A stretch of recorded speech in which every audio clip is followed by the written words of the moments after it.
Welcome to The Explainer. If you're like most of us, your day probably kicks off with a hot cup of coffee. But what if that completely standard, everyday dark liquid was actually doing some serious heavy lifting for your internal organs? Well, it's time to find out. So let's really think about this for a second. Is your morning coffee actually a medical intervention?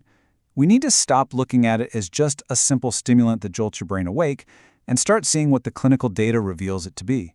A highly complex matrix of bioactive compounds that actively interacts with your biology. Here is our agenda for today. 1. The microscience. 2. The clinical proof. 3. Finding your safe dose. And 4. A practical daily wellness guide. All right, so the real health benefits of your morning cup come from this robust, natural bioactive matrix, not just the caffeine. We're talking about a complex mix of literally hundreds of different naturally occurring compounds, phenolic acids, diterpenes, minerals. All of these elements are working together synergistically in your body to drive some absolutely incredible health outcomes.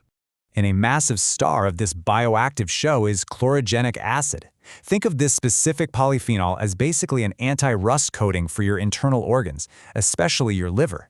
It physically prevents cellular damage from oxidative stress, which, is a major driver of liver damage, inflammation, and insulin resistance. But it gets even deeper than that. Recent medical reviews reveal something totally wild. Coffee actually acts as an epigenetic modulator. That means it literally influences how your cells express their healthiest traits, all without altering your underlying DNA sequence. How cool is that? So the big takeaway here is that coffee supports your liver through 5 distinct molecular pathways, all at the exact same time. Researchers analyzed decades of data to pinpoint this. It provides antioxidant and anti-inflammatory support. It has anti-fibrotic properties that stop tissue scarring. It supports cellular metabolism, and it actively balances your gut microbiome. And speaking of the gut, let's look at those defenses. The polyphenols in coffee act like potent prebiotics. They rapidly feed the beneficial bacteria, like Bifidobacterium and Akkermansia, which help protect your gut barrier, while simultaneously starving out the harmful populations like Proteobacteria and Clostridium. Moving right along to our next section, clinical proof, from molecules to medicine. The real-world epidemiological data shows some truly profound protective outcomes for both viral and metabolic liver conditions. For instance, regular coffee drinkers are 29% less likely to develop fatty liver disease, or MASLD, which is actually the most common chronic liver disease in the world right now. And for folks fighting hepatitis C, daily coffee consumption led to significantly lower rates of the disease progressing to severe fibrosis and cirrhosis. And the wild part? It takes remarkably little to see these benefits. Just 2 cups a day is linked to a reduced risk of developing hepatocellular carcinoma. That's a form of liver cancer, specifically for patients managing hepatitis C.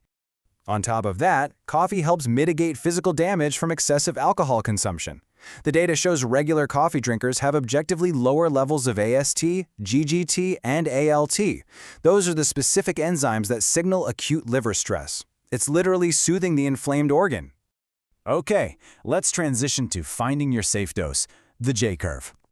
Before you go brewing a whole gallon, we really need to talk about dosage, because when it comes to coffee, more is definitely not always better.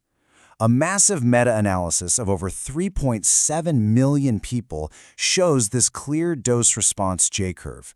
You see a beautiful crescendo of protection hitting a peak at 3 to 4 cups.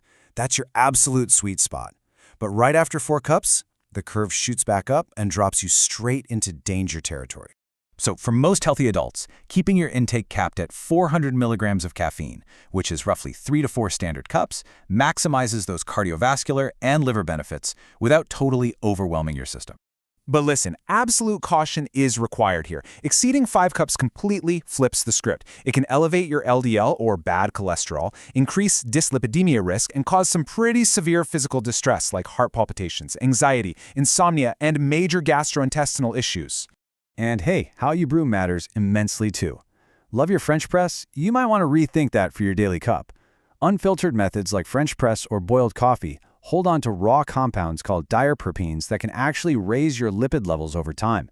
Filtered coffee, on the other hand, generally has entirely neutral lipid effects, making it a way safer daily choice. We also have to acknowledge individual tolerances, right? There's no better example than the pregnancy shift. During late pregnancy, caffeine's metabolic half-life slows down from a normal 4 or 5 hours to up to an astonishing 15 hours.